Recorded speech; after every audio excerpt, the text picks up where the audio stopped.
Hello, everybody, and welcome to this evening's webinar about managing remote teams effectively. I'm Sophie O'Keefe, the Professional Development Manager at English Australia, and I'd like to thank George Pickering, who's our presenter for this evening's session. George is an educational coach and trainer, and he's worked out of a home office for more than 20 years and in over 65 countries. He's currently in the UK. He's a senior inspector at Accreditation UK, and he's the academic director of English UK's Diploma in English Language Teaching Management. He was an IATEFL trustee for 12 years, and he's currently a committee member of the IATEFL Leadership and Management SIG. Thanks, George. Thank you very much, Sophie, for that very warm welcome. It's a great pleasure to be with you all. I want to say good morning to those of you who are where I am. Good evening for those of you in Australia, and namaste to everybody. It's always been a dream of mine to work in Australia. Little did I know that I would get the chance remotely rather than face-to-face. I know some of you have done the Iddleton, and one of the things that I've done in the past is be one of the trainers on the Iddleton in Shanghai, working for the University of Queensland. In the next 45 minutes, I'm going to talk about managing remote teams and how to manage them effectively. Just want to start with a few thank yous. Firstly, a big thank you to English Australia and Sophie for giving me this chance to speak to you. And many thanks to Sophie for giving me all the background information about all the great work that you're doing in Australia. Secondly, I want to say a big thank you to the IATEFL Leadership and Management SIG for a number of things. And one is for the support group that it's set up to help managers during this time of crisis. And I'm going to give you the contact details for that support group later in the talk. I want to also say a big thank you to all the ELT professionals who've risen magnificently to the challenge of almost overnight turning their organizations from face-to-face teaching operations to online operations. And finally, I'd like to thank my wife, who's had to sit through several talks given by me and give me lots of very positive and constructive feedback on the way that I deliver these talks. Just a couple of guidelines. As you probably know, I'm going to be talking for a fair amount of the time. And as the American sounding lady said, you're all in listening mode. But there will be a time for questions at the end. And you can put your questions in the question box at any time during the webinar. We will try a couple of polls just to find out what you've found effective in managing your remote teams. And this is what I call a no BS webinar, a no bullshit webinar. If I think I know the answer to something, then I will give you that answer. And if it's something I don't know about, I will make that also abundantly clear. Now, some of you will know that the Chinese word for crisis is composed of two characters. And those two characters are the characters for danger and opportunity. And I think you will, I hope, agree with me that we're living through a time of crisis where it's fairly obvious what many of the risks and dangers are. But this is also a time for opportunity. So I would like us, over the next 45 minutes, to think about how we can support staff professionally and emotionally, how we can bring out the best in ourselves and staff, and also how we can become even better at what we do. So a brief menu of what we're going to do today is I hope to cover all these aspects of remote teams before the Q&A session. Now, I don't know your context, and this is why I decided not to go for the 5 things in detail that will help you to lead your teams effectively.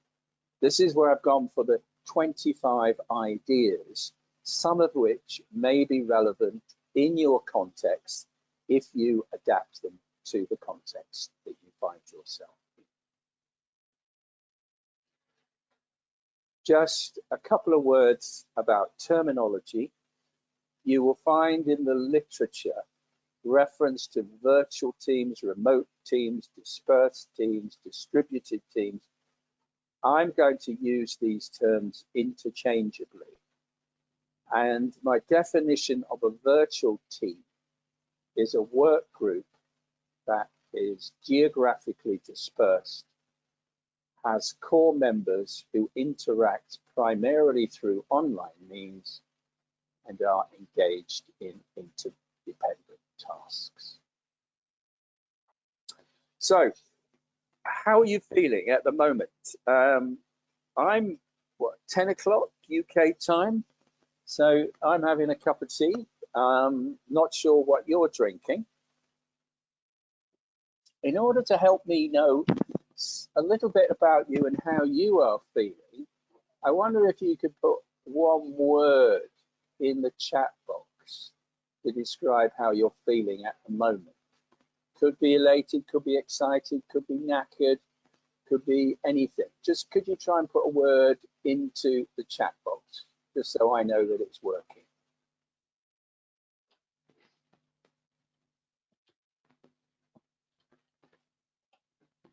Tired, exhausted, excited to learn new things. Thank you, Daria. Unsupported by management. Okay, keep them coming. George, I'll just jump in here. Yeah. It's breaking up a little bit. If you could just turn off your webcam for a while and then we can try and turn it on again afterwards. Oh, okay. Okay, that's great. Okay, and so.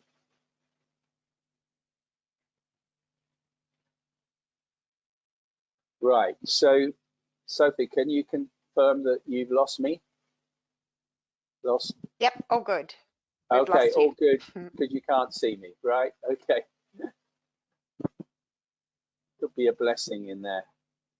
So, how long have you been managing a remote team? And we're going to try our first poll here.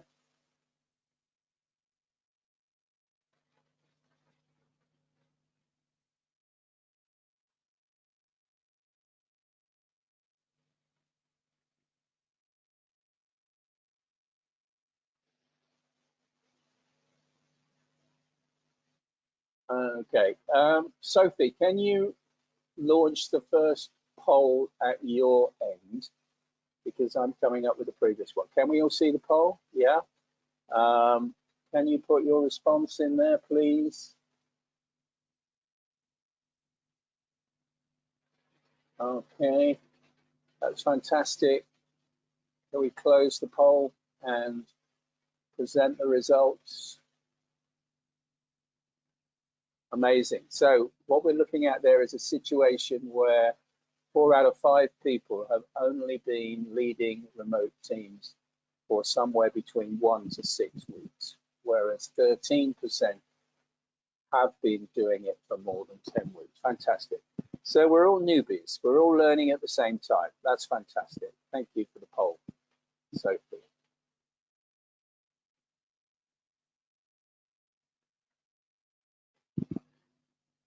So we're all working in teams. And if you've ever been to a team seminar or workshop, one of the things that the facilitator will quite often ask you to do is to say, what does team stand for? What does the T-E-A-M stand for in team?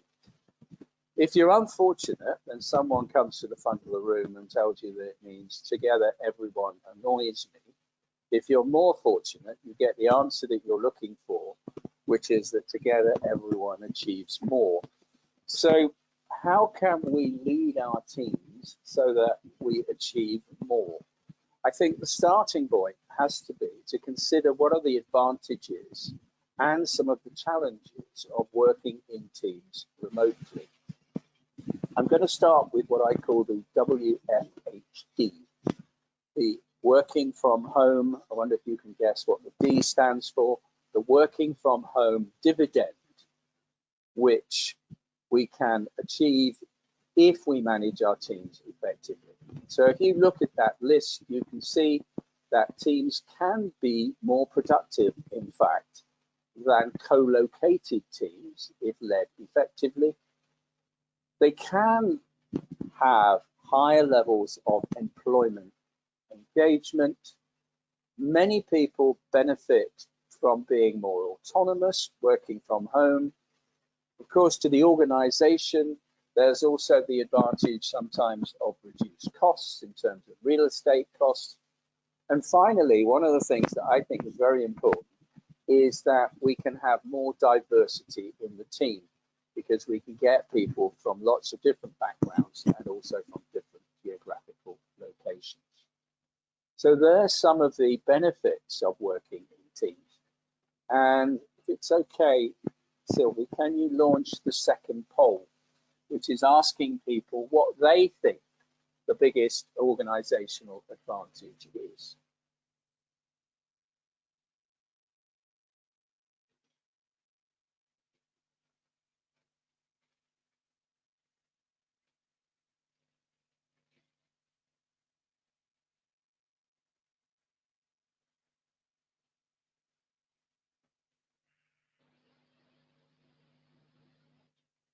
Thanks. And if we look at that, we can see that for many of you, of the options that you were given, quite clearly, for many of you, the more autonomous workforce is the one that you think is the biggest advantage, some considerable way above all the others. And I think that is one of the things that is a benefit for many workers, although it does come with a potential downside that I would like to talk about a bit later on. So thank you very much, Sylvie, for that. Frankly, Dinsdale, we like the look of you. Yeah, I think this is about the diversity in the team, or the lack of it in this particular case. So what are some of the challenges in the current context, working in remote teams? Well, once again, I'm going to give you a short list. One of them is, how do we support staff? We want to support staff. We know they need to be supported, but how in fact do we do it when we're working at a distance? The second question is about establishing accountability for work. How do we know that people are doing what we would like them to be doing? How do we help people to collaborate at a distance? You can't just walk down the corridor and talk to somebody. You can't all sit around the table in the staff room. So how do we arrange it so that people can collaborate when they're all working at a distance? How do we communicate with people? We've got a bewildering array of options. Should we send an SM message? Should we send an email? Should we video conference? Should we send a phone call? How do we go about it? And how do we make sure that what we're doing is the right channel for the type of message that we want to send? There's also the danger, of course, that we have increased workload, not just for managers, but also for staff. And then there is CTO, which stands for Collaborative Technology Overload. So not only do we have to communicate using new channels, each of those channels that we use, we have to learn how to use them effectively, as I'm finding out here as I try to manage as best I can with GoToWebinar. So which of those would you say were the biggest challenge for you? And one that I've added at the end, because I think it is a particularly important one, is the fact that some people will need more support than others. And I've written KM there to remind me of the Karl Marx quote, from each according to their ability, to each according to their need. So some people have bigger needs than others when it comes to remote working. I'm going to share with you something that comes from leadershipiq.com. And this is something that plots the key driver for different types of workers. And if you can look at that, you can see that some people, the driver is achievement. They like to set goals, they like to work relatively autonomously, and they like to get feedback on their performance. You've got certain people who have a power driver. These are people who like the status that work gives them. You've then got the people for whom work is primarily about affiliation, and as the word might suggest, it's all about meeting people, working together, looking after people's needs. You've then got the people for whom the driver is security. These are people who want a job with a lot of structure. They like a clear idea about what they have to do and where they're going. And finally, you've got the adventure people. I think that's represented by a backpack. These are the people who like to try new ideas. They like to explore. They like to experiment. Now you've got 5 different drivers there. Can you think which of those drivers, which type of people are going to be the ones that are most challenged working remotely? And if you can come up with a quick answer, could you put it in the question box? George, just while people are writing their answers, we're just getting a little bit of a bumping sound interfering with the audio, a little bit of a bumping sound interfering with the audio. So if you, I think it just might be a microphone that's hanging down. Try not to have any contact with it, with your arms or anything as you're presenting. Right. Okay. Hopefully that should help. Okay, thanks. Okay. I'm going to try it without the headphones. Is that better, Sophie? Does that work better? Hello?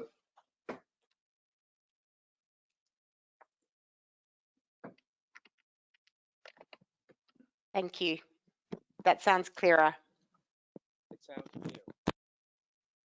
Okay, let's go on with that.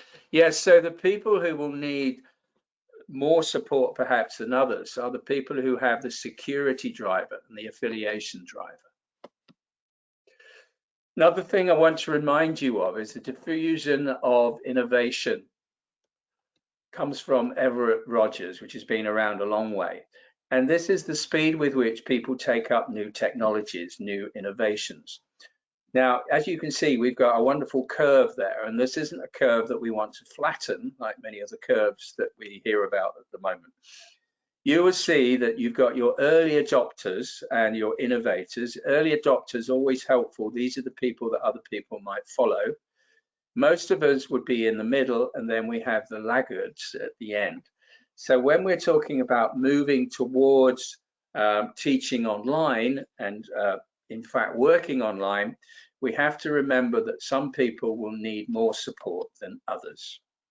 So in summary, I'd like to say that when we're talking about the challenges that we face, we're in the situation of having to deal with both the people challenges as well as the technological challenges. And I think it's time for poll number 3, when I'm going to ask you to consider what is the biggest challenge that you think you face from the options that we're going to present you with. So which of those things do you find most challenging in your context at the moment?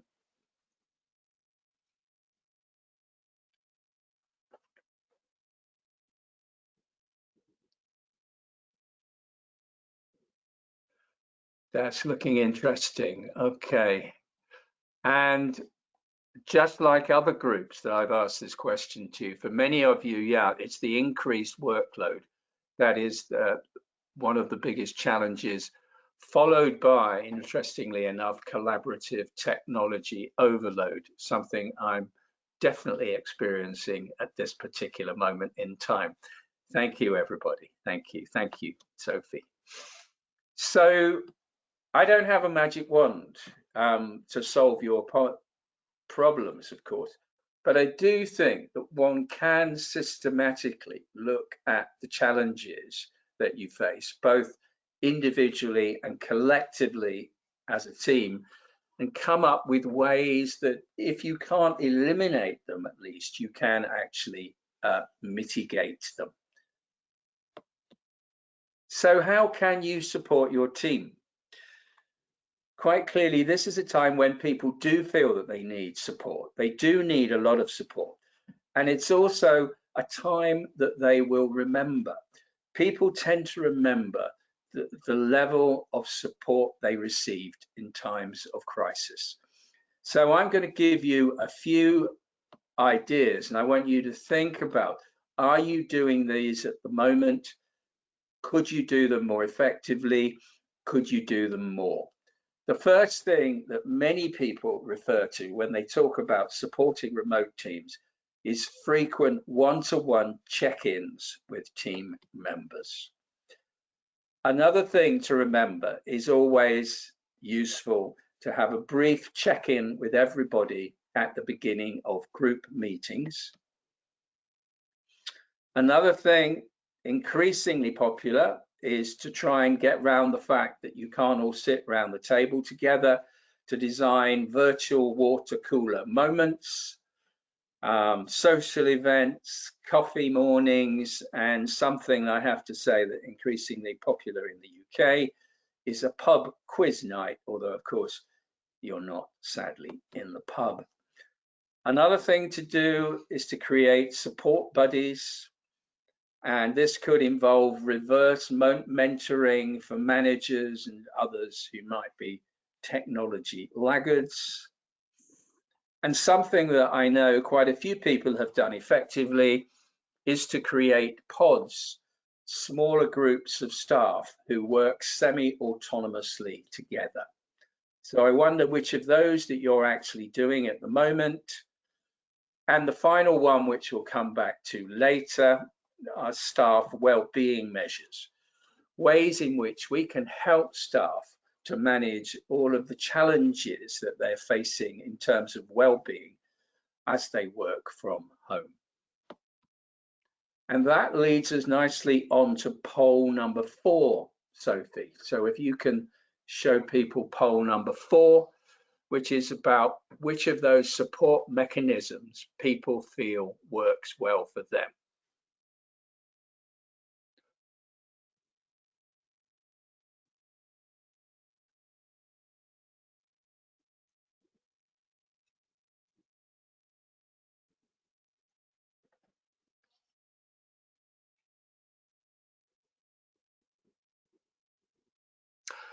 That's interesting. Thank you. If we can show people that, yeah. So frequent one-to-ones, yeah, followed by creating pods and brief check-ins. Okay, excellent. Okay, thank you very much. Thanks a lot. So moving on to accountability. One of the things that you said was particularly advantageous about working remotely was that it gives staff more autonomy in the way that they carry out their works. However, at the same time, many managers are a little bit unsure about this because they're not always sure that people are doing what they should be doing, or perhaps being as productive as they might be. So I think in a remote team context, it's very important to be very clear about objectives and deliverables. What exactly do you want people to achieve? And what do you want them to deliver? And particularly if you're working with an experienced team, then of course to leave it up to them how they achieve those objectives. It's also important to clarify roles and tasks and the degree of autonomy that people have. It's also useful to have frequent catch-ups, progress reports, and I find it very helpful, and others find it very helpful to have visual displays such as Kanban boards and dashboards. Very obvious example here. This is a very simple Kanban board. If you can see that on the left-hand side, you've got to-do list.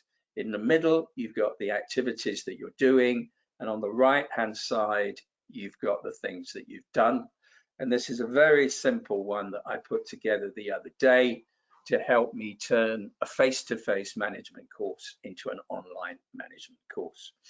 If you were able to see my screen, I would be showing you a physical version of this, but you'll just have to take my word for it. So we've got Kanban boards. And I want to talk a little bit now about levels of freedom for remote employees, because we can go from a low level of freedom, which is, you can see at the bottom is level 1. Can you see level 1? Where a member of staff assesses the situations, gives you, the manager, all the facts, and then you or some other senior manager decides. You work up through situations where the other person makes a proposal, and then you authorize whether or not they can go ahead with that proposal, to the situation where person makes a proposal and they can go ahead unless you tell them not to level 4, take action and then tell me afterwards what you did, and level 5, where you just expect people to take action. Now, what determines the level? Well, that can be determined by a number of factors. A couple of things to take into account would be, how important is the task or project? How experienced and motivated are staff in this area? So, for example, how experienced are your teachers in delivering synchronous online classes, and therefore what impact might that have on the level of freedom you offer them in planning lessons and choosing resources? And I'm showing you something there that comes from the coach's toolkit, the skill will matrix. So in relation to a particular task, your staff will have varying levels of will and varying levels of skill. And so your role as the manager, the coach, is to match your style to the level of skill and will of the team. So for example, if it's high will, low skill, you would guide them, you would show them how to do it. If it was low will, low skill, you would tell them what to do. And if it was high skill but low will, you would give them the why. And of course, going back to what we're saying here, when your staff, your teaching staff, have moved from face-to-face teaching to online teaching, you might find that they are in a different position, and that's something, of course, worth considering. So assigning work to remote staff, as I've already indicated, think about making it clear what the endpoint is. Make it clear what the benefits are. Make it clear what resources are available and what authority they have. Discuss any obstacles and how they might mitigate them. And of course, find out what support, if any, they need from you. Because your staff could possibly be in the same position as we're all in. And that is to say, the planning fallacy is that things take a lot longer than we imagine. Because whereas we see things as happening in a very straight linear progress towards the goal, reality is that there are lots of bumps and pips along the way. Collaboration. So how do we help our teams to collaborate, and how do we collaborate with our teams? Well, quite clearly, we need to have the appropriate collaborative software to do projects, and many of you will have relied upon particular types of productivity tools such as Slack and Trello, or you have gone for suites of tools such as those provided by Microsoft Teams and Google G Suite and Google C Suite for schools. One way that some people have found it very helpful to collaborate in remote teams is to hold what are called no homework meetings. And the name for these comes from what teenagers do when they get together to discuss their homework. In fact, when they get together to discuss their homework, they actually do their homework together. So it is possible to set up sessions which are different to the normal type of meeting where we do everything but work, to have meetings where all you do is work, where you all work, for example, on a shared project using time management technology such as Slack, or you use something like Google Docs, and you work and then you finish the work online. When it comes to collaborative tools, of course, we have the paradox of choice, which is basically that the more choice we have, the more difficult it is to choose. As this cartoon says, coffee doesn't stress me out, choosing it does.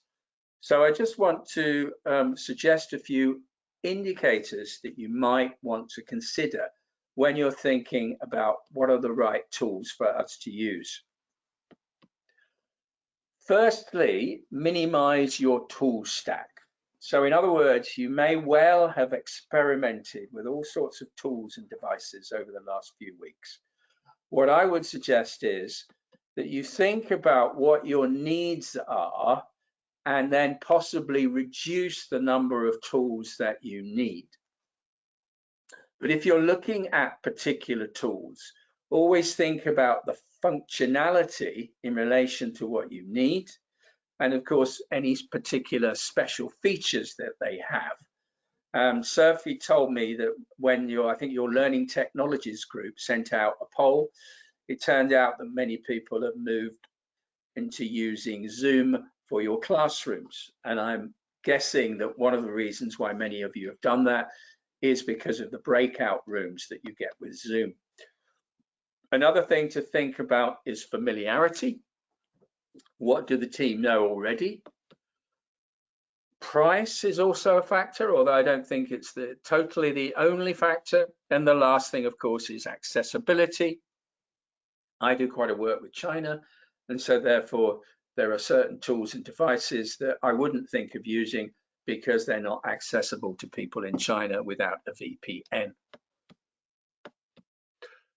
Okay, I want to mention here quite an interesting development in remote teams, and that is the adopting of a video first culture. Now, most of us, I think, would agree that the preferred ideal form of communication is face-to-face. This is because we hear tone of voice, we can communicate in two directions, and we've also got those oh so important body language tools, which I'm very aware of not having at the moment as I speak this webinar into the great unknown and have to use my imagination as to what you're doing out there in response to what I am saying. But if you go down the list, of course, you can see that video conferencing is the closest approximation to face-to-face. And so this is why people are making it the preferred choice when working online. It obviously does have the downside, as some of you will realize straight away, that you do actually have to sometimes get out of your pajamas for those important meetings. But I think that's greatly outweighed by the benefits of video conferencing. So when we're thinking about communication, I think it's very important to establish your guidelines, your protocols about when you're going to communicate with people, what you're going to communicate, and how you're going to communicate. So for example, yes, decide which technologies you're going to use for different purposes, and determine how frequently and quickly people will check emails, voicemails, and replies. I think it's very important to make a rule to respect and agree upon times of communication and non-communication. I think at a time of crisis, you feel that you need to respond as quickly as you can, any time of day, 24/7, but that is not a sustainable way of working. And it also means that you're being dragged away from your most important projects, some of your most important projects that you won't be able to focus on unless you make time for them. And I think it's important to build a team rhythm. So yes, you hold regular meetings and preferably same time and at agreed times each week and each month. I'm going to say a little bit here about rules for live meetings being, for many of us, therefore, video conferencing meetings.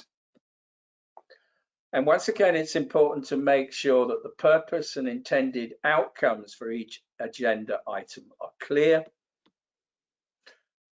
If you are chairing a meeting, I think you'll find it's quite difficult to check in on people's expressions, see how they're responding to the meeting, looking at the chat box, talking to people, trying to talk to the camera. Very difficult for one man to do that or one woman to do that.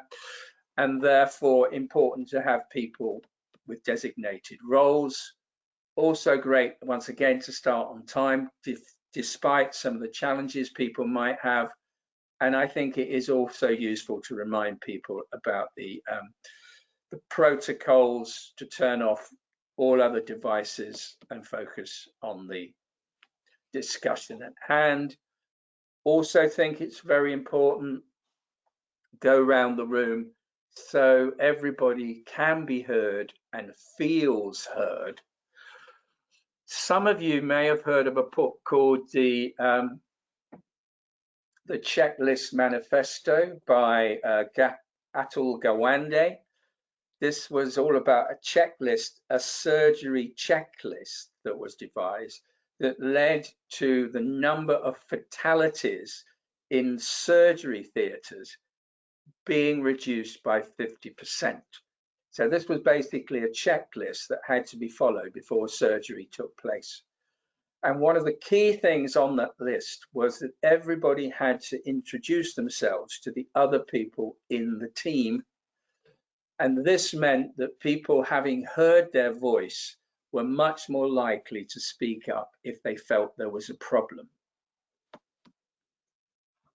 So yeah, use video conferencing, as I've already indicated, so everyone can be seen by everybody. And this has a number of functions. One is to avoid what's called social loafing, which apparently starts to happen when teams get beyond about the size of 8 to 10.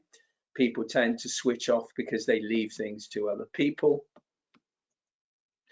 Important to have speaking conventions. Now, I know this sounds very obvious, but this is an opportunity to thank and praise people for their staff, because one of the downsides of remote working is that people are not visible when they're working. So thanking people for their efforts is a way of assuring them that you have seen and you do acknowledge the work that they have done. There are lots of other things that, of course, are important for remote meetings, just as they are important in face-to-face meetings. And I think I've learned over the years through my mistakes as well as my good practices that with online meetings, it is really important to send out any minutes and action points as quickly as possible after the meetings take place. And of course, we've got email etiquette, which it's quite interesting when people write articles for Harvard Business Review about how to improve communications.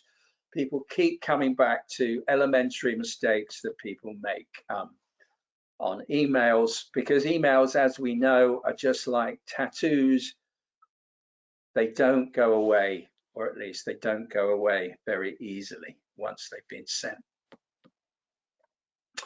Say a few words, I'm aware of time here, professional development for all.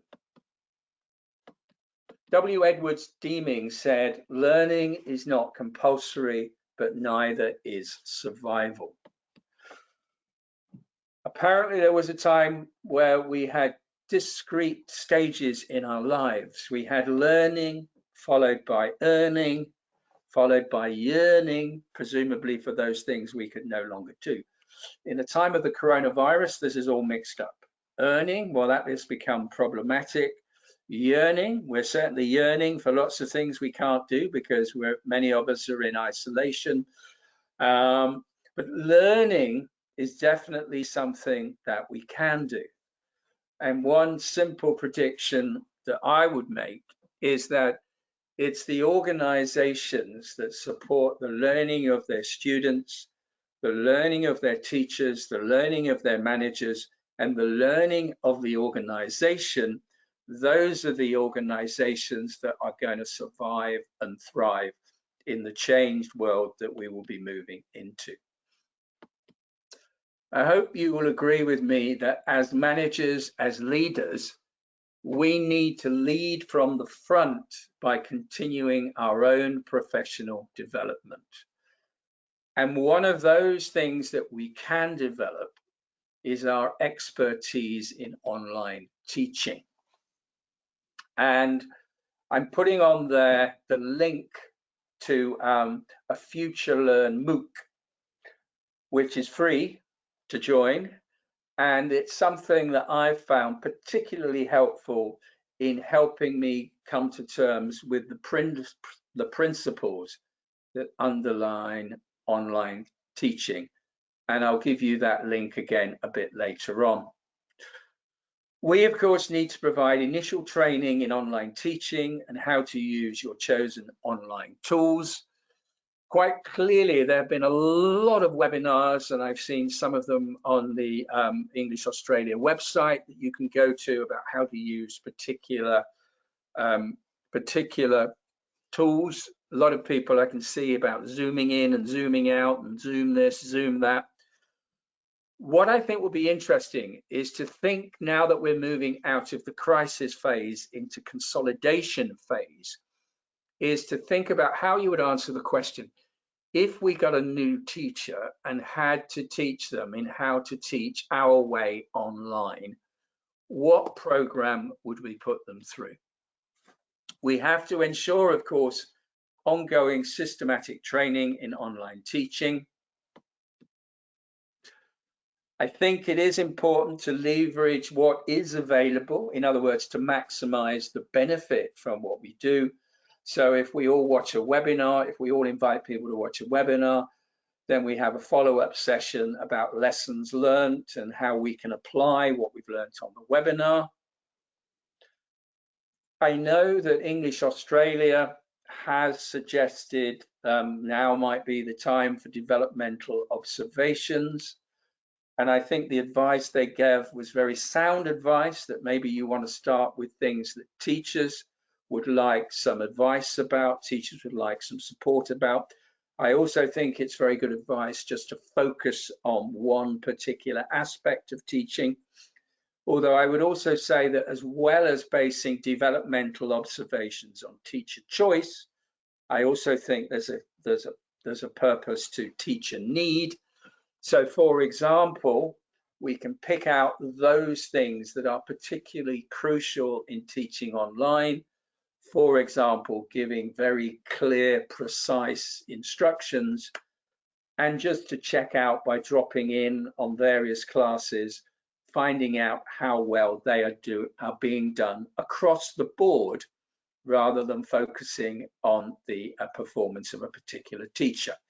And of course, yes, I would also support any attempts to conduct peer observation. I also think it's very important to encourage self-reflection through AARs and journal keeping. And I'll explain what I mean by AARs in a minute. And it's also a time, I think, where we can update or should think about updating our professional development policies and procedures to make sure that they take into account the new online reality that we're all working in. We'll come back to that poll in a moment, Sophie, in a moment. So this is an after action review, an AAR, something which is increasingly used not just in business, in management, but also in education. We plan, we do, and then we review. And it's done in a very simple way by answering these 4 questions. And you can use this at the end of a meeting. You can use this at the end of a time period, such as the day or the week. And you simply ask yourself these questions. So did we achieve what we set out to achieve? And what is the evidence? What went well and why? What didn't go so well and why? And what we would do differently next time. I must admit, on management courses, I like to give an array of things from the manager's toolkit. But of all of the things that I discuss with participants, I think this is the one above almost all others that people have found the most beneficial. So I'd ask you to think about trying that particular approach. So time for the next poll, Sophie, if that's okay. Ways in which we can develop ourselves and we develop others.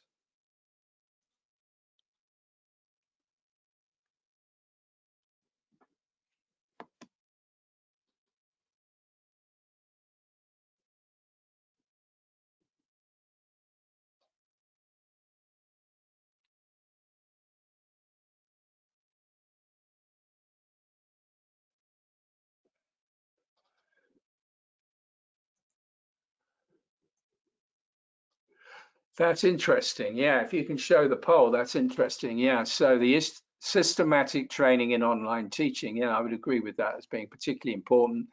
Leading from the front, absolutely.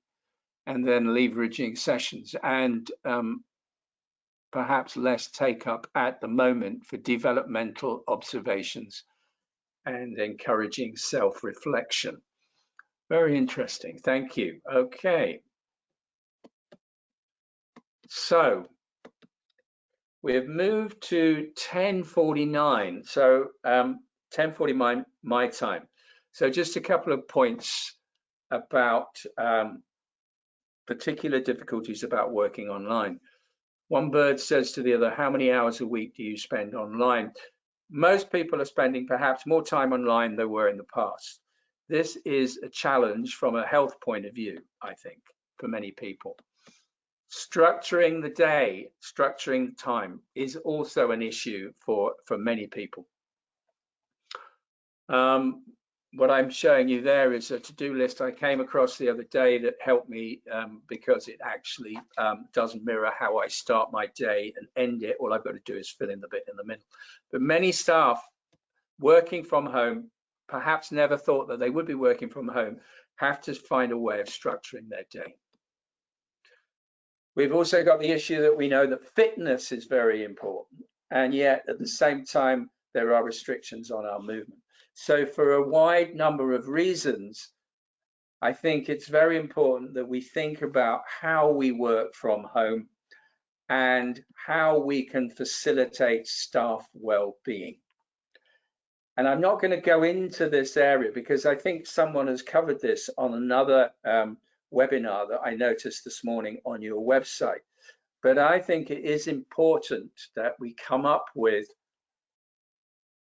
a well-being charter to make it clear why we think this is important and what we can do to help our staff. I'm now going to zoom through a few places here, and I'm going to get to my final point here from Lillian Galbraith. She was a woman who remained productive into her 80s. And when she was asked, Lillian, how is it possible that you've remained so productive for such a long period of time? And she said, every morning I ask God to send me a day full of challenges. And in the evening, I thank him for answering my morning prayer. Now, I imagine that many of you today have had a long day. I hope it's been a productive one.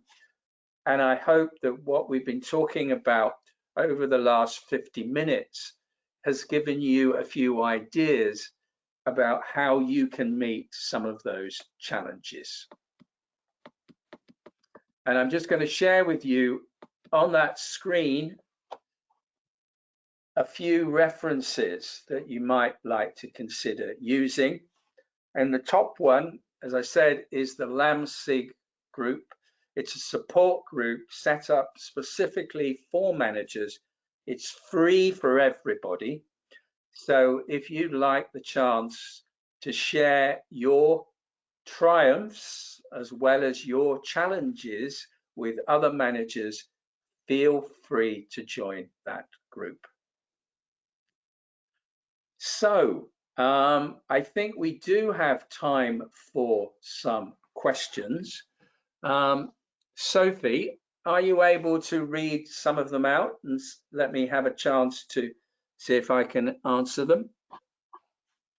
Absolutely. If people can type their questions in, then I can relay them. I'll give you a minute just to write any questions that you might have for George.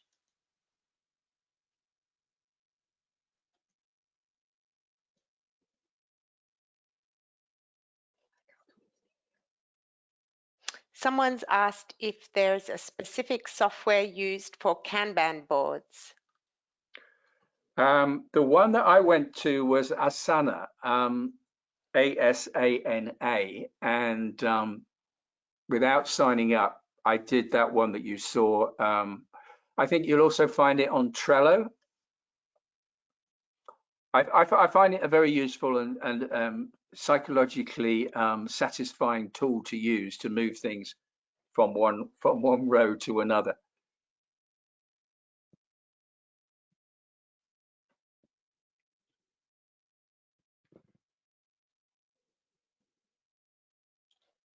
Any other questions? Yes. Someone said, what about easing people back into the workplace? Do you think we risk overdoing it face to face? I'm trying to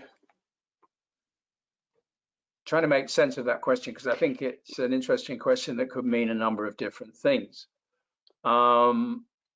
I think there's always going to be a re-entry issue, and I think, yeah, we do have to think carefully about how we're going to manage that. Have people having been at home for a period of time, I do think, yeah, we do give some thought to how we manage that process.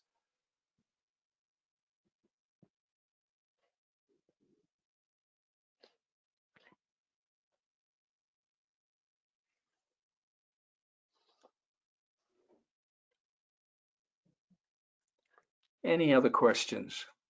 Yeah, the person who asked that question just confirmed that it was a re-entry focus that she meant. Yeah. Someone said that people with security and affiliation orientation need more support, but would you recommend different types of support for the security oriented versus affiliated oriented?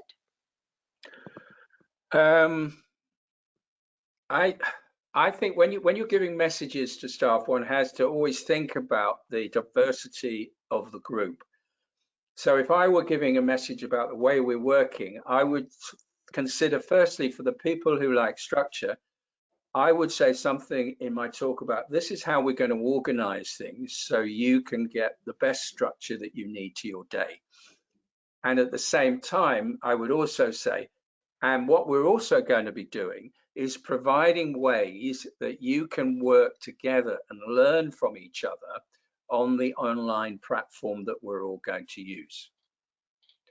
So yeah, I would be thinking that they had different needs, and I would try to incorporate in a kind of complex message something for those different groups.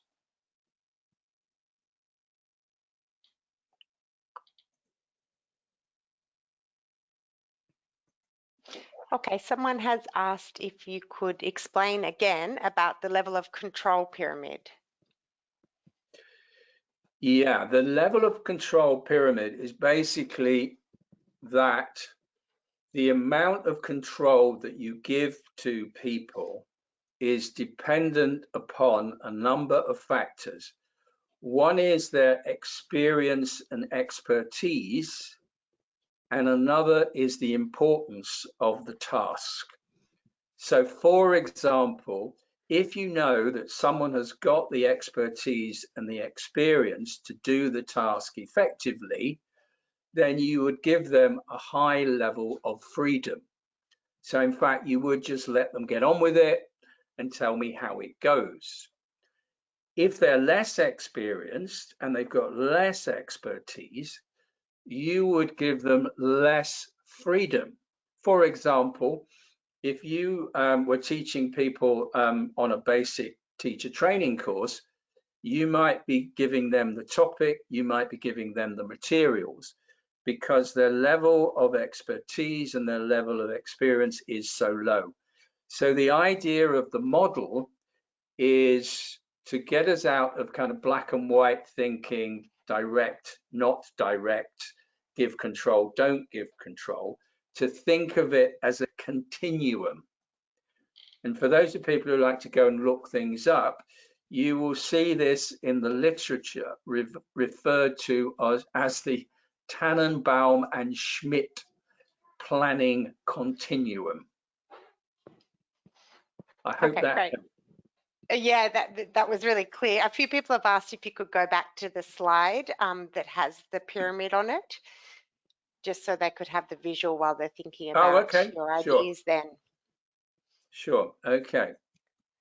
Okay, well, there's one last question and it is related. So I'll ask it. Yeah. So someone has said, autonomy and the need for clear guidelines. Any thoughts on this? For teachers who are more passive, waiting for ideas and inspiration, for example, this person thinks that it's, for these people, for example, it's interesting having different groups or pods share their work and their projects. So do you have any thoughts about autonomy and needing clear guidelines? Well, what I would say is that the clear guidelines are about, among other things, making it clear to people how much autonomy they have. I think that's what I would say. And yes, some people would like more autonomy than others. And I think that's great, as long as you've provided them with the training and the opportunity to practice that they need.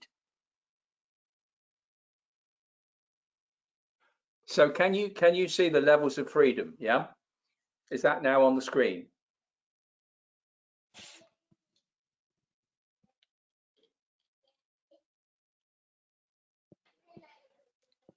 Okay, great. So, George, I think we've come to the end now. Sure. So, thank you to everybody for coming along and for your really interesting questions. George, thank you.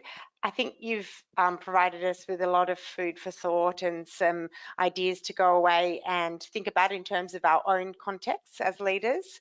I also really liked some of your ideas, which I hadn't heard before, things like the reverse mentoring for managers who aren't tech savvy and the no homework meetings. I've been tweeting about some of those ideas that people could pick up and run with.